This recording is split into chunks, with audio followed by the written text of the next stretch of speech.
మీరెందుకు ribbon cut చేయలేదు, మీరు ఎందుకు ప్రారంభించలేదు, ఎందుకు మీరు పేదల కోసం సేవలు అందించాలనే ప్రయత్నం చేయలేదు? ఉస్మానియాని నిర్వీర్యం చేసి కూల్చాలని మీరు ప్రయత్నం చేస్తే కొత్త ఉస్మానియా హాస్పిటల్ని మేము కట్టినాం. మీరు జీవోలు ఇచ్చి టెంకాయలు కొట్టి మీరు ఏం కట్టుకున్నారు? 1000 ఎకరాలల్లో ఎర్రవల్లిలో ఫామ్ హౌస్ కట్టుకున్నారు. ఒక్క రోజాన ఆలస్యమైందా? జన్వాడలో 100 ఎకరాలలో ఫామ్ హౌస్ కట్టుకున్నావు నువ్వు, విలాసవంతమైన ఫామ్ హౌస్, వైట్ హౌస్ కూడా పనికిరానంత గొప్ప ఫామ్ హౌస్ కట్టుకున్నావు. ఒక్క రోజన్నా ఆలస్యమైందా? మీ చెల్లెలు శంకర్పల్లిలో ఫామ్ హౌస్ కట్టుకుంది, ఎప్పుడైనా ఆగిందా? మీ బావ మొయినాబాద్లో ఫామ్ హౌస్ కట్టుకున్నాడు, ఎప్పుడైనా ఆగిందా? మీ ఫామ్ హౌస్లో ఒక్కరోజు కూడా ఆలస్యం కాకుండా ఒక ఆయన 1000 ఎకరాలలా, ఇంకొక ఆయన 100 ఎకరాలలా, మీ చెల్లెలు 50 ఎకరాలలా, మీ బావ 25 ఎకరాలలా విలాసవంతమైన భవంతులు, పెద్ద పెద్ద గడీలు నిర్మించుకున్నారు. సరైన సమయంలో అవి పూర్తయినాయి. కానీ మా పేదలకు అందించే ఒక్క హాస్పిటల్ అన్న మీరు గట్టి చూపించిండ్రా, పూర్తి చేసిండ్రా, ప్రారంభించిండ్రా, పేదలకు వైద్యాన్ని అందించిండ్రా? ఇంకా కూడా ఆత్మ పరిశీలన చేసుకోకుండా ఏ మాత్రం సమాజం గమనిస్తుందని సిగ్గుపడకుండా నోటికొచ్చిన అబద్ధాలు చెప్పి బతకాలనుకుంటారు. తెలంగాణ ఉద్యమం అప్పుడు రాష్ట్ర సాధన కోసం మీరు ఎన్ని అబద్ధాలు చెప్పినా, ఎన్ని తప్పులు చేసినా ఆ ప్రొఫెసర్ కోదండరామ్ గారి ముఖం చూసి మేము అందరం ఊరుకున్నాం.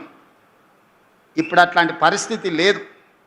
దయచేసి మీ ఆలోచనలు, మీ బుద్ధి మారాలి.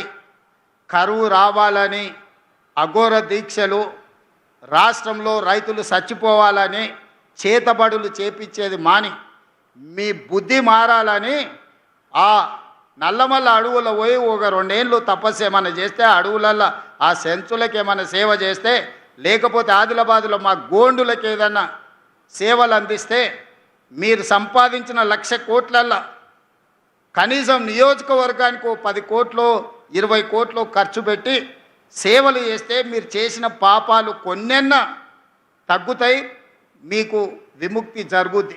అంతే తప్ప అబద్ధాల ప్రచారాలతోని, ఆర్టిఫిషియల్ ఇంటెలిజెన్స్లో క్రియేట్ చేసిన సోషల్ మీడియా ప్రచారంతో, లేకపోతే మీ బంట్రోతులు కట్టే ఫ్లెక్సీలతోని మిమ్మల్ని ఎవడు నమ్మడు. మీరు అన్నీ చేసినామని అబద్ధాలు చెప్తేనే మిమ్మల్ని ఇంటికి పంపించారు. పార్లమెంట్ అప్పుడు గుండు సున్నిచ్చారు.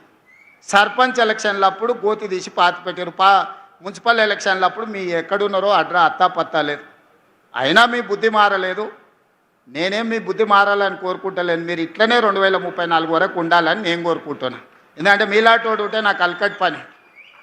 చంద్రశేఖరరావు గారు నాకు ఏం సాయం చేసినా చేయకపోయినా గట్లాంటో నీ కొడుకు నువ్వు ఈ తెలంగాణకి ఇచ్చినందుకు నాకు మేలు జరిగింది. అట్లనే ఉండాలి. నీ కొడుకు మారొద్దు. మారితే మళ్ళీ మేము ఇంకా కొంచెం ఎక్కువ కష్టపడాల్సి వస్తుంది. కాబట్టి మిత్రులారా, ఎవరేమనుకున్నా, మా మంత్రులు కూడా బాధపడుతున్నారు. మా ఎంకన్నా, మా బట్టన్న వాళ్ళు ఇట్లే చెప్పిరు అట్లే చెప్పిరని. వాళ్ళు అట్లనే అబద్ధాలు చెప్పాలన్నా నిజాలు ప్రజలకు అర్థమవుతూనే ఉంటాయి. వాళ్ళ అబద్ధాలు చెప్పడం మాననంత కాలం నేను ఇట్లాంటి నిజాలు చెప్పడం కూడా మాననింగా. ఎందుకంటే ప్రతి దగ్గర ఒక 5 నిమిషాలు నిజాలు చెప్పడం మొదలు పెడతా. ఇన్ని రోజులు మనకెందుకు లేని ఊరుకున్నా, ఇప్పుడు నిజాలన్నీ మీకు చెప్తాను. నిజాలు మీకు తెలుస్తాయి. ఈ కార్యక్రమాన్ని ఇంత అద్భుతంగా నిర్వహించినందుకు ఈ సనత్ నగర్ టిమ్స్ సిబ్బందితో పాటు మా వైద్య ఆరోగ్య శాఖ మిత్రులందరిని కూడా మరొక్కసారి అభినందిస్తూ మీ అందరి దగ్గర సెలవు తీసుకుంటున్నా. ధన్యవాదాలు మిత్రులారా. గౌరవనీయులైన ముఖ్యమంత్రి గారి చేతుల మీదుగా రోబోటిక్ సర్జరీ డాక్టర్స్ నిమ్స్ టీంకి ఇప్పుడు సన్మానాలు. డాక్టర్ రాహుల్ దేవరాజ్